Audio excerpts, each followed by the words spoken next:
Hello there, and welcome to the Cargo Bay, a semi-regular Star Wars conversation podcast being transmitted to you from a long time ago in a galaxy far, far away. I am Brady C, here with my co-host, as always. Adam B. Yeah, when we're here, I am always Adam B. That's true. That's true. Yep. When It's we're a not here, you can be whoever you want. I am currently my online moniker. Let me plug Elegant Weapon. I exist on things. People got really mad at me on TikTok the other day. I had a TikTok that did a lot of Wait, views, and people were wait, upset with me about it. why'd they get mad at you? They should Well, celebrate you.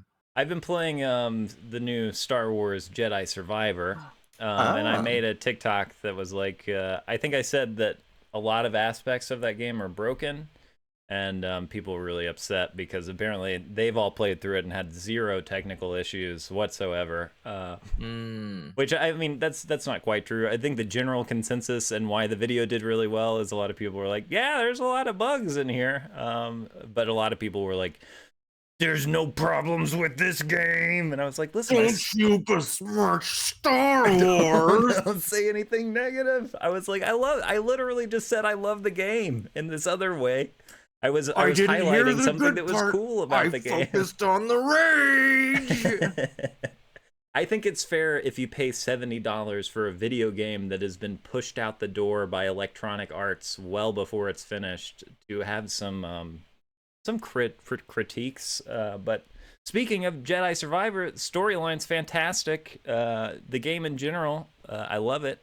It's got a ton of 10 out of 10 elements with a lot of 5 out of 10 things kind of that pop up every once in a while. Solid. But yeah, we won't go too deep into Jedi Survivor, but in general, there's a lot of Star Wars going on, as there always is, BC, and you and I have been sleeping on it a little bit. Shh. Are you honk shoeing over there, BC? Wake up! Oh, Wake up! It's a new sorry, Star sorry. Wars! Oh, more Star Wars. Yeah. Yeah, we've been sleeping on a little bit. You know, we're coming off of our Mandalorian season 3 high. Yeah. We're just getting content shoved into our eyeballs every Wednesday, varying quality. Go back and see our season recap, uh, which was, I believe, our last episode I posted. think so. Yeah. Yeah, go check that out for our our feelings about all things Mando season 3. In the meantime, we have had May the 4th, in which Yes. we got Star Wars Visions Yeah. Volume 2. We can chat a little bit about that today. Yeah. You have played through all of Survivor. the new Survivor, Yeah. Jedi Survivor, without too many spoilies. In terms of connection to the wider Star Wars universe, what are we seeing here? Uh, Is Cal Kestis going to appear in live action? I Maybe. I think there's a good possibility he is. Part of that reason being that Respawn says the company that made Survivor says they're working on 2 other Star Wars games right now, and haven't announced the follow-up to. I would imagine they're making a 3rd game, but it's also Mhm. possible they're just gonna do something live action.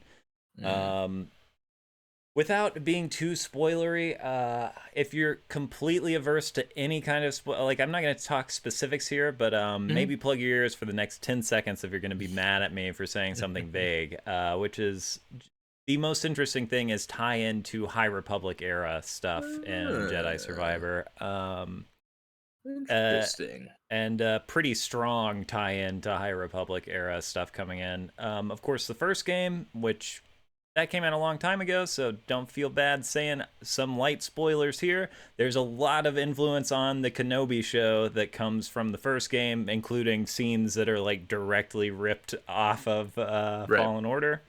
Yeah. So yeah, that's kind of the direction they're going. And overall, the vibe of Survivor, if Fallen Order is about Luke Skywalker in Episode 4 and Empire Strikes Back, like that's what Cal feels like. Very much Luke Skywalker-y. This is Return of the Jedi Cal. He's way cooler and more competent, and it's really fun for that reason. It's like, oh wow, our boy grew up and he seems cool. Nice.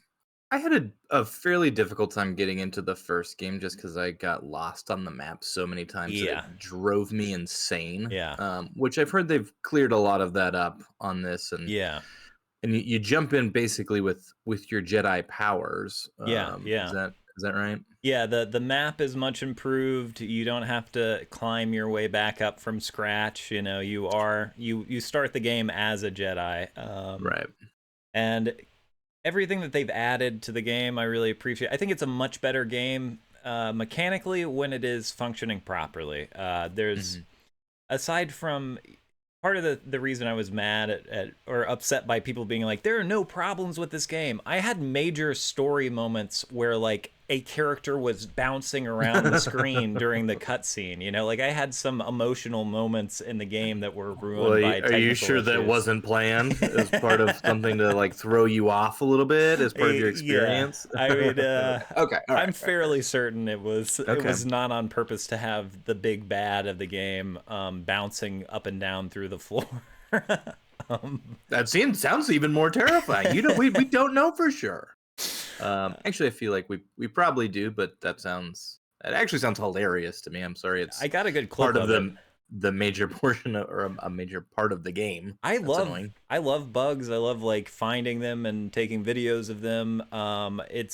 But this game, similarly to Cyberpunk when it came out, Hmm. it's kind Hmm. of disappointing where it's like, man, there's a really good game in here that is definitely held back some by it being released too early. Or it just not getting the quality assurance testing it needed. They've already released one patch. I'm sure it will get better. Even with the issues, if it were never fixed, I'd say it's an 8 out of 10 experience. Another disappointing thing about it, speaking of bad optimization, it's 150 gigabytes. And the disc, if you get a disc version of the game, there's only 60 gigabytes of the game on the disc. So there's no way you are only getting a license from EA to play this game. Well, my copy of Cyberpunk, that is the release day version, I can play that 20 years from now off of that Blu-ray. This Get the game I glitchy can't play Magoos. without internet. You cannot play this game without an internet connection. So that's a huge bummer too. You know what I miss? The days when video games would be released and they were just broken forever. Yep. Yep. You know? Yep. They're like, This is part of the this is game. it. It's out now. Here you This is go. it. There's no You're like, patch on the way. this is terrible. Uh, this is incredibly broken. Did you ever play the Superman Nintendo 64 Oh, game? I played it at Ooh. a like uh our church had like a youth group area with an N64 at some point, and that game was in there. I played it a little bit there, but I've watched full playthroughs of that Amazing. mess. Yeah. Incredible. And they're just like, you know what? Sell it. We got to make some money on this. They don't know. They're going to buy. Yeah. Some poor kid is going to have their parents spend way too much money on this, and they'll never get another game for the rest of the year. It's like, yeah. Yeah, those were the days, huh? Yeah. Yeah. Good times. Now they're like, we'll release this crap now and we'll fix it over time. We might slowly patch this We'll, up. Yeah. we'll get around to plugging some of the holes we've got here. Fascinating, fantastic. I love the state of the industry. Yeah. Yeah. It's a mess, but you know, I am grateful for the game that exists in a state. Again, it's there are some things that are really frustrating about how it was released and how I might never be able to play it once they decide to take it off of a storefront or whatever. But Yeah. it's good Star Wars. The customization is awesome. My favorite thing about the game, you can literally have Kyle Katarn's outfit or Dash Rendar's outfit. Very cool to me. So I played most of the game as Cal Katarn. And it was a delight. And now you're doing it as Joe Dirt, is that Yes, correct? yeah, you can have a mullet, you can have like a tank top, a mullet, and a handlebar mustache. You can change the lightsaber color. When you unlock a color in this game, it's not like one material, you get like a whole palette of material and colors at a time that you can switch out on individual lightsaber pieces. So I spent literally, I think I spent 20 hours at the customization table just being like, ooh, cool. I'm gonna play Um, with this. yeah, it's delightful. And you get all of your lightsaber colors to start, basically. So that's nice too. Oh, If you nice. were playing the last game with your green saber, as soon as you get to a workbench, you can pop that green blade back on. Good. Well, we're green lightsaber boys through and That's through, right. as That's right. everyone knows by now. Yeah. I don't think this has been mentioned. I did watch Return of the Jedi in theaters Ah, so cool.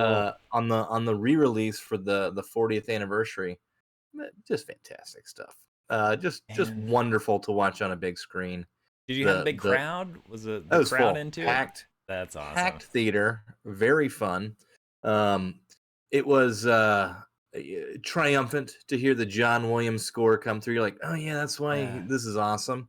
You know, you hit the first note, you get the crawl. You're like, I'm in, I'm sold.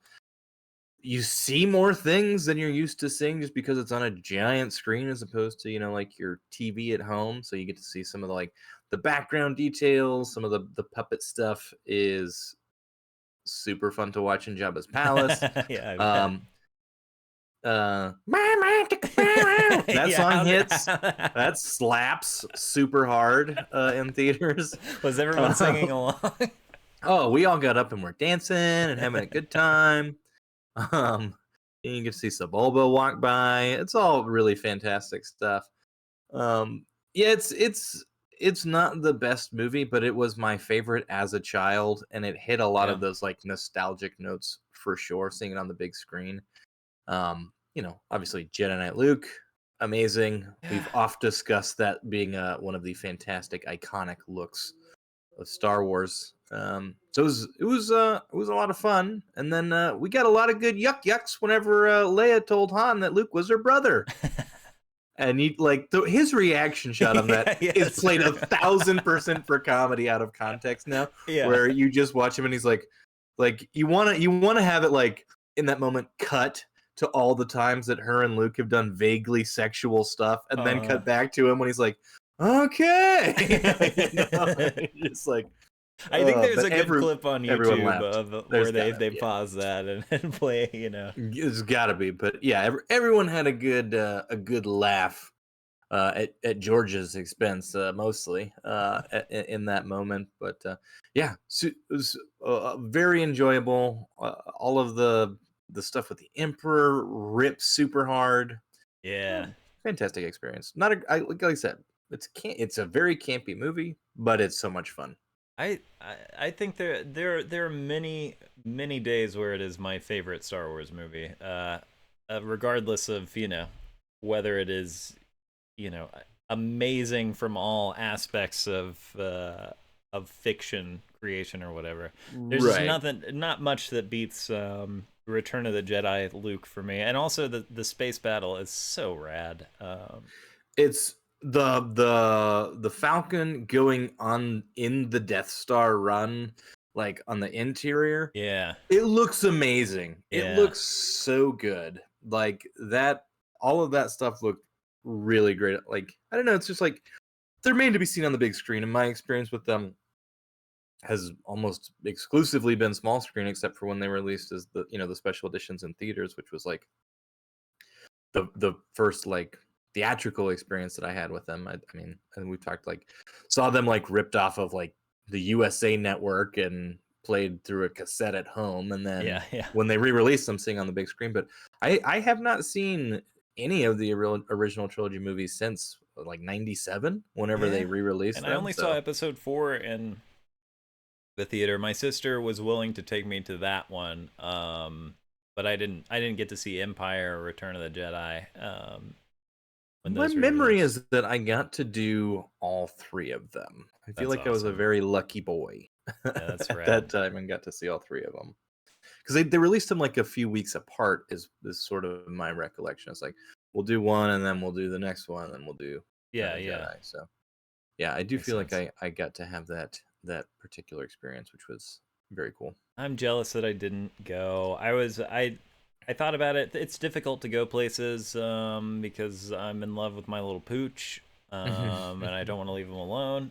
But that night that it was showing, I did like a 16-hour stream of Oh yeah. the new Because Star you just Wars played game. through the entire thing, right? I tried to play through the whole thing in one sitting, and about 18 hours in, I realized I was about a quarter of the way through the story. I was like, all right, I'm gonna go to sleep, and I'll get back to this some other time.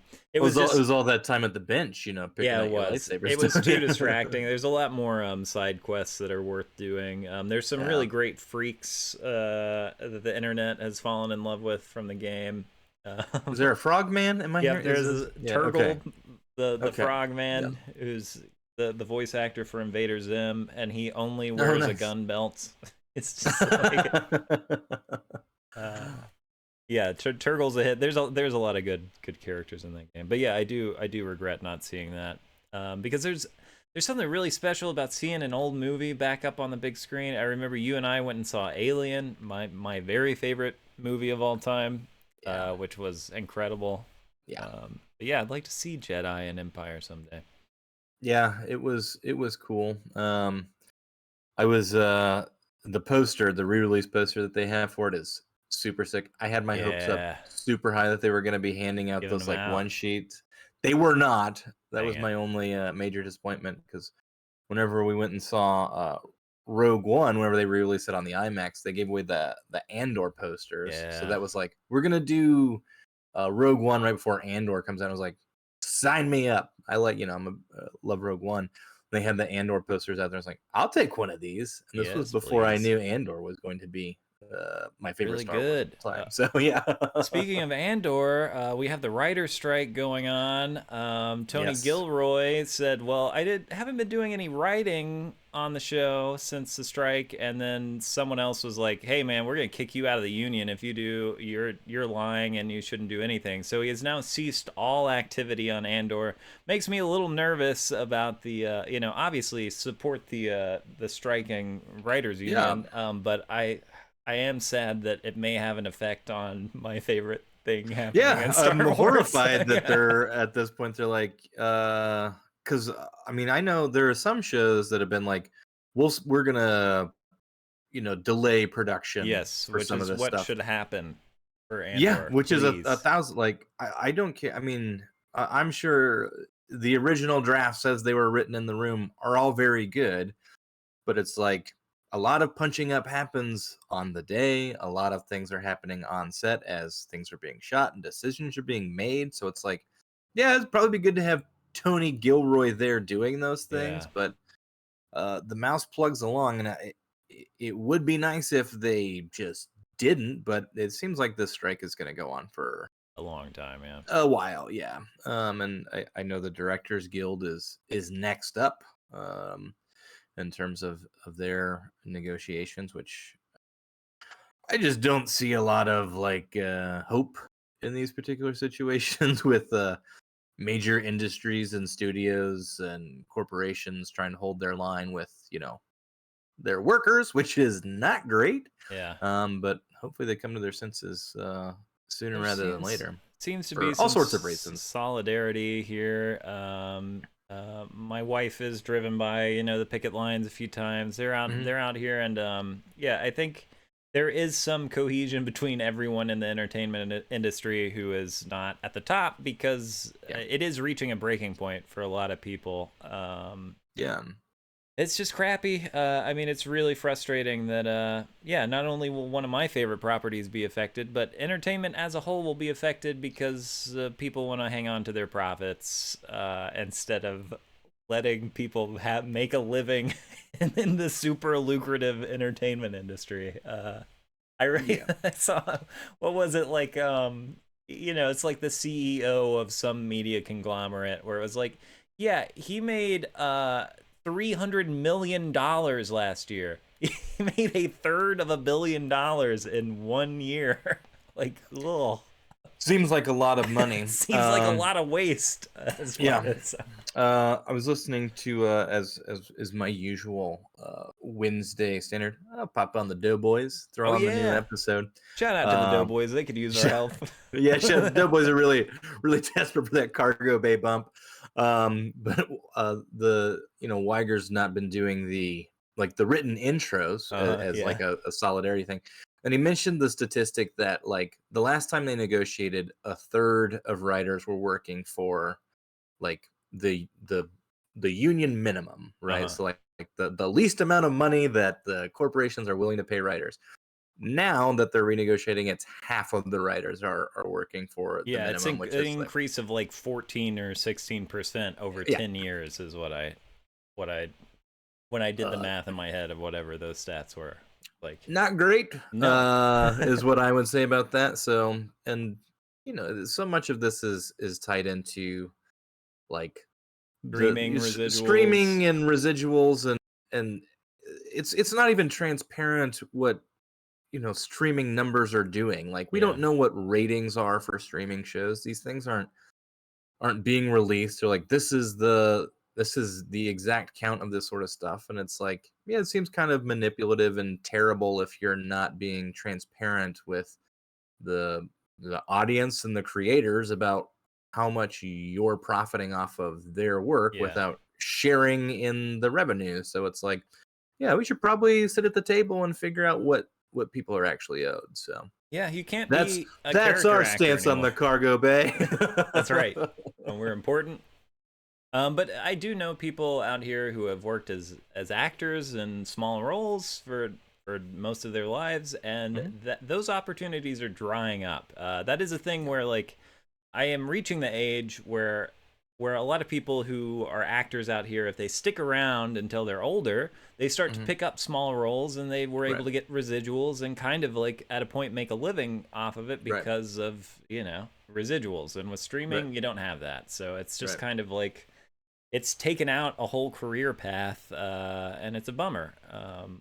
I was on a show once, and I still in a very small role, and it was a Whoa, network. whoa, whoa, don't you downplay that role you had. You had some I had. pressing questions in that classroom Oh, thank you, that I thank you, think thank you. should be remembered.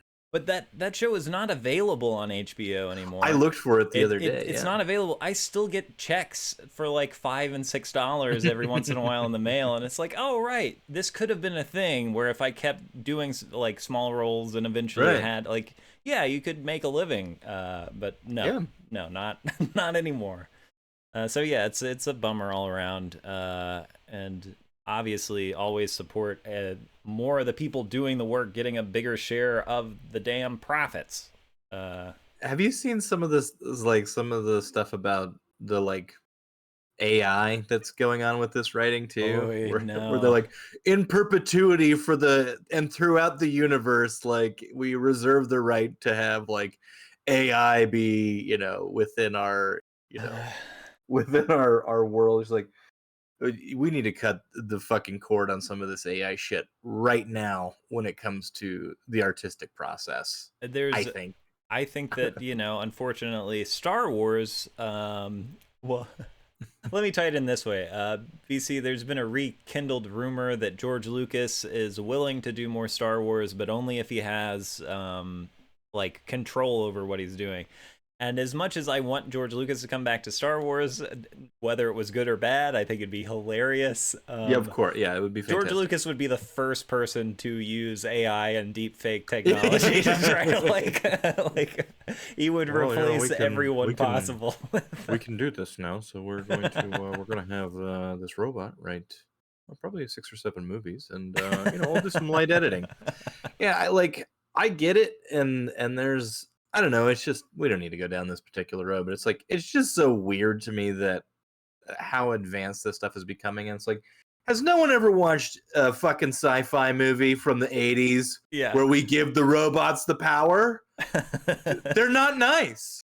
No. And all this stuff about, like, do you remember when it was the first, like, it was the, I think it was the New York Times reporter who was like, I had access to whatever the specific chatbot was, and it like started becoming super manipulative and like trying to get him to leave his girlfriend and stuff. And you're just like, this is what these things do. This is this weird machine learning that's happening. I It's evil. They're evil I because they're try. programmed by fucking humans.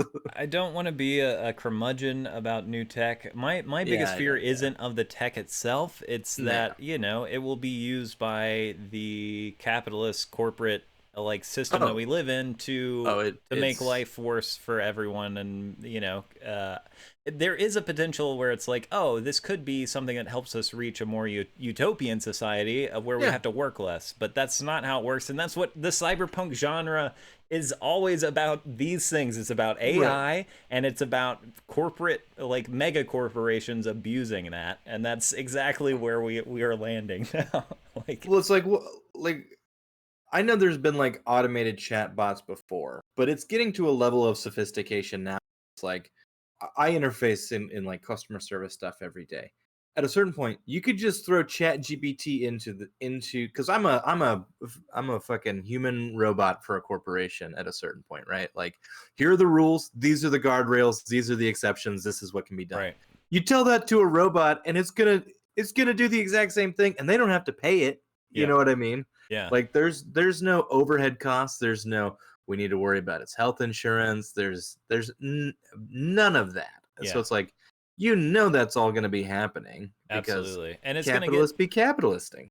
We are. I always thought the idea of reaching the what are they the point where it, like AI becomes sentient basically, or there's some, I can't remember the phrase right now. It's very common. Yeah, I know what you're talking about.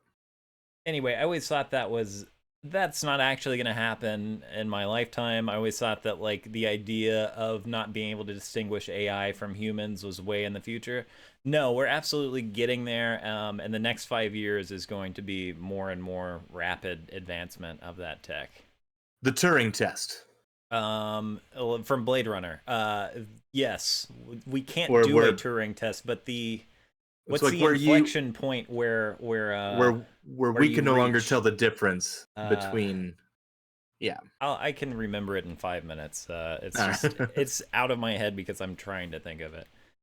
But anyway, the point is, it's scary and depressing, and I don't think it's going to be good for the livelihoods of working class people. So it's a bummer. And that's been this week's episode of The Cargo Bay.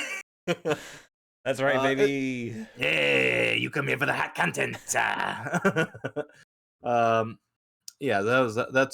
but it does have a real world effect on our favorite show, which is kind of a bummer. So hopefully it doesn't change the quality of that too much, because I'm telling you, I desperately want Andor season 2 to be on the same level as the first season. And please. If not, I'll forget it exists and I will just watch the first season forever.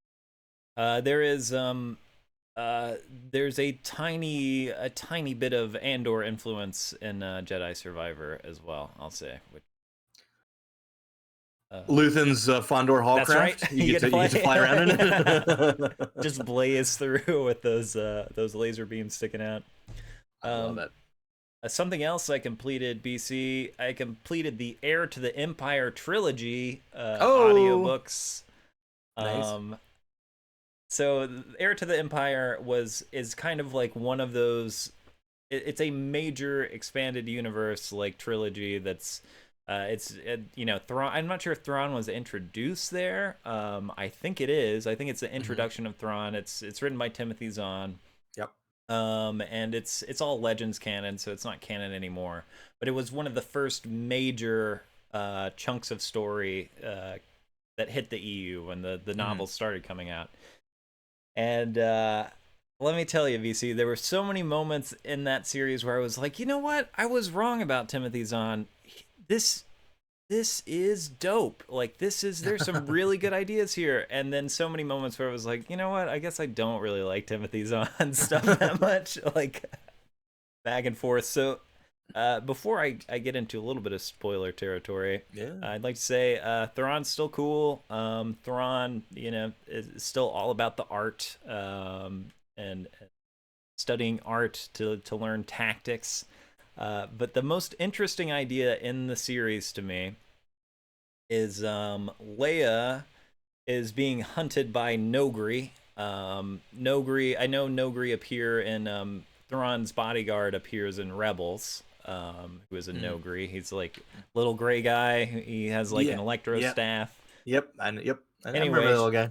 She's being hunted by Nogri, and an assassin's about to kill her, and then gets a whiff of her, and is like, realizes that she's related to Darth Vader and like pauses and is like, "Whoa, well, Darth Vader is like our king." Anyway, this results in Leia going to their homeworld at some point, and the Nogri hate the rebels. They're not a spacefaring species because there was a battle where a rebel ship was shot down, and because the rebels were using such ancient ships, the ship poisoned their entire world. Like, it's like, oh, you guys, your stuff isn't up to code. You had terrible chemicals, and it destroyed our homeworld. I was like, that's an interesting concept. That is then undermined later, where that's not actually what happened. But it was a really interesting concept at first. For a moment, it was a great idea. It was a really good idea. I liked all of that. And then this is spoiler alert for Heir of the Empire. BC, you don't mind, right? Fire away. Plug your ears too. Yeah, I'm plugging them over my headphones. Hit the skip button. Skip about a minute and a half is all this will take. What was really funny is that the wrap up is very Rise of Skywalker-y, where you have this massive trilogy with a lot of interesting ideas, and then it ends in a throne room with a guy who is basically Emperor 2.0. Luke fights a clone of himself. But it was just very funny to me, where it's like, wow, even in the 90s, we were ending things like back exactly how we were ending things in Return of the Jedi. Do two of the same person and dust off a throne room somewhere. Yep. And also they mentioned like, well, if Thrawn had enough material, he might build another Death Star. I'm like, no, he wouldn't. He's smarter than that. Like, that's not. He's like, the last two really didn't go well. I'm gonna try something else for number 3. Yeah.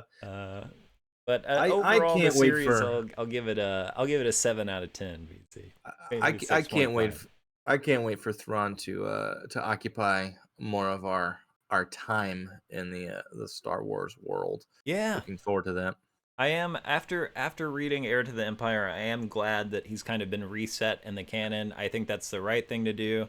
They are talking to Timothy Zahn a lot, which is cool because he created the character.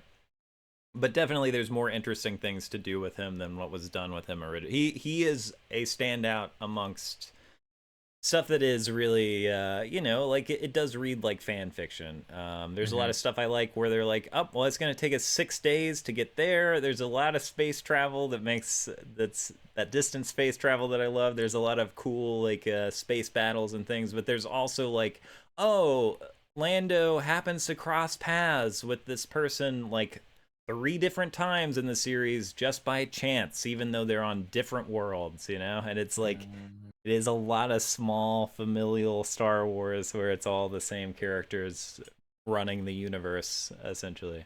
It just seems to me like it's like I get that Star Wars is like it's a vast galaxy, it's a huge expanse. It's like at a certain point, why don't we just make it smaller? Yeah. Like, why does it have to be like there's a million worlds? Like, why don't you just make it less than, because you can't handle the galaxy brain of all of the canon and like making all of this make sense. Like, what are the odds that you would see someone in a galaxy far, far away more than once in your random travels? You know what I mean? 0. Like, yeah, exactly. So just, I don't know. It's this series is much more of like an actual small universe, and that there are a lot of worlds, but there are only a few hubs, and a lot of this plot revolves around like a fleet of 200 ships that like both sides are trying to acquire, like a missing fleet basically. Right. And the idea being that like it really, like when we see the battle in Return of the Jedi, that is like most of the forces for both sides, right? Like, right. And one Star Destroyer is a massive production, right. And can turn the tide of the war to like lose a Star Destroyer, which feels more in line with what the original trilogy felt like. It's like, oh, we're doing space travel, but the population of like fighters on either side isn't a ton. Oh, and I forgot. Big spoiler, skip 15 seconds. There are clones in Heir to the Empire. They're trying to restart the Clone Wars. And trying to get back to Clone Wars. Not a spoiler. At least I don't think so. At some point, it's referenced that Leia is talking about the Clone Wars 44 years ago. So the Clone Wars lasted much longer and deeper into the past in the old canon. It wasn't like a 5-year span. It was like decades long. Yeah. Weird Interesting. stuff. Yeah, you gotta love some of that legend stuff. I think part of me is just like that I brush up against with Star Wars sometimes. Is like the scope and scale of it when it is just like it's basically infinite. It's like that's great, and if you want to be like, I want to go tell a specific story that Yeah. doesn't have to do with anything, you know what I mean? Like where you can just put the Star Wars facade on something. But like when it gets into like now we've got to connect the major points of everything that are common knowledge for everyone. It's when like it's just a little bit it strains against my like understanding of the actual scope of the galaxy, I guess, Yeah. which is just kind of hard to do. But yeah, I mean, as long as the story is engaging, I think that's the most important thing. Uh, I just started listening to Shadow of something or other. Maybe Shadow of the Empire, or not Shadow of Shadow. No, something other. not It's a great Shadows of the name. Empire. It's Shadow of something. It's something I've been looking forward to for a long time. Written by Adam Christopher. It has Lando and Old Man Luke on the cover, and I've been like, great. Let me have a standalone Lando Luke adventure. So far, that book starts out with baby Rey fleeing with her parents somewhere. Cut to the only Lando I've gotten so far is Lando explaining that Lando has spent all of his time and resources to find his missing daughter, who he may not even remember what she looks like, which is weird to me. Doesn't seem like Lando at all. He probably has lots of daughters that he hasn't seen. Well, And when he's not laying with his droids, because they can't bear his seed. But yeah, we have Dio's master, Ochi of Bestoon, who is getting Ochi. Yeah. visions from the Emperor. And so, anyway, what I thought was going to be a nice, fun romp about Luke and Lando is actually trying to pull Rise of Skywalker like into some sort into to make sense somewhere. Anyway, that's been kind of a bummer. Is just like I don't mind a little bit of that, but come on, man. It's gonna be really hard to make Well, it you can't compelling. you can't make Rise of Skywalker and leave gems like Ochi and his dagger out there and just have us wondering what they could be. You gotta write a book about it. Yeah, it You is. gotta fill out those facts. It We is gotta like know what trying to. Rey's childhood was like. We're trying to fill in. We're trying to take basically all of the untied ends of Rise of Skywalker and cram them all into one book that has Luke and Lando on the front of it. Well, it's hard because there's a lot of untied ends in that movie. Because I mean, at a certain point, you're literally light skip jumping from world to world, where they're just like, "Who cares? We gotta get to 1,000,000 places and do 1,000 things, and maybe 4 days." I feel like is the timeline of Sky. Yeah, maybe just as long as the movie is. Yeah, Maybe it's just a real time. it is a real time. It all occurs in real time. Um, yeah, I remember the cover for it, and I was like, "Oh, that does look Yeah. cool." But hearing you describe the beginning of it, I'm kind of like I'm a little cooler on that now. Maybe it gets better. We'll see. I'm gonna listen to the whole thing, but it was disappointing because my favorite Star Wars books, like my favorite Star Wars things, are their own contained little stories and universes. Lando and Heir to the Empire is really cool though. In that trilogy, Lando like comes off as being super, smart and cool. That was one of the Nice. highlights. Nice. Take this in your Segway pipe and smoke it. Speaking of small universes and stories, we got Star Wars Vision Volume Yeah. 2 with their own individual worlds and stories in, I believe, 9 new animated shorts. This is, of course, the spiritual successor to Visions Volume 1, which I think we were both pretty high on, Yeah, love if I Visions remember Volume 1. correctly. Yeah. Even if like they weren't all like our particular cup of tea, I thought there was some like truly amazing gems in Visions Volume 1. Yeah. I've watched all of Volume 2. I finished it last night. I haven't like I don't feel like I did what I would call a very deep watch of these. It was a fairly passive watch. there were a few that did particularly catch my attention that I was like, oh, I will probably revisit some of these stories. But I still like I just love that this exists. Yeah, You know what I yeah. mean? Like it makes me happy that they're like, just go tell stories that you think are interesting.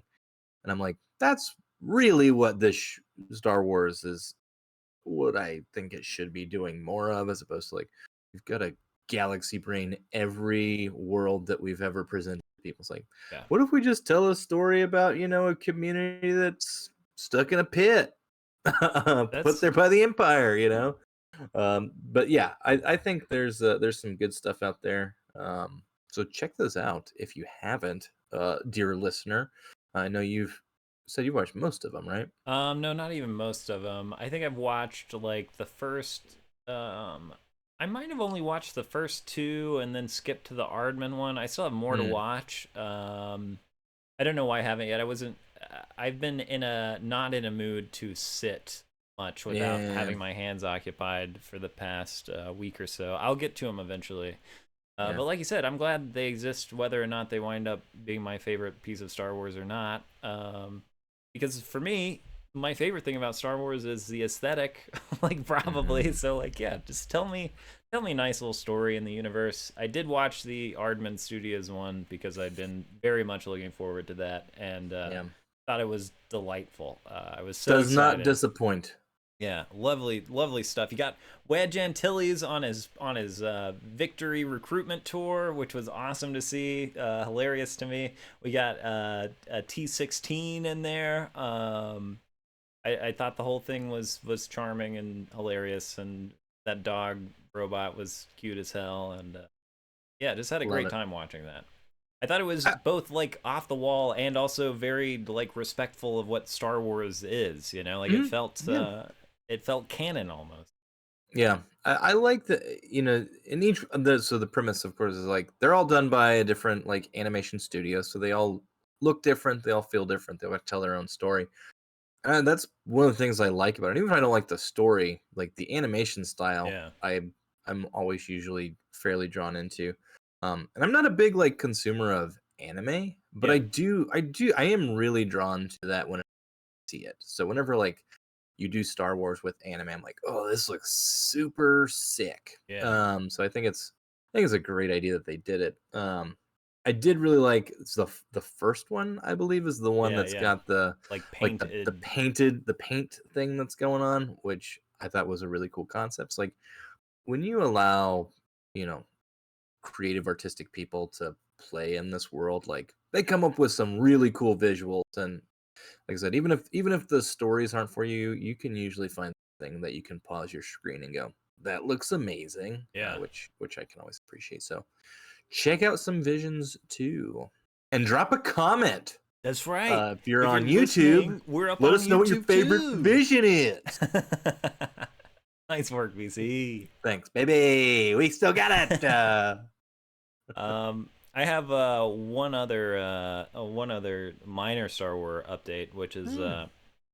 been watching a lot of videos about painting models over the past week. I would like to learn how to brush paint models well and Mm-hmm. make some decent models. So I have a couple model kits. I have this tiny little Bandai Love TIE it. Advanced and TIE Fighter. This ran me $10. Oh, you're Um, giving it away. which is great. I think this one actually Yeah. is on sale because the TIE Fighter wings have a bit of an issue where like it's hard to describe, but the paint just looks a little bit ununiform on the wings because of the Mm, molding, a problem mm, with the molding. So I think these are on deep discount most places because mm. Bandai models are known for being, really, really, really great and accurate. Yeah.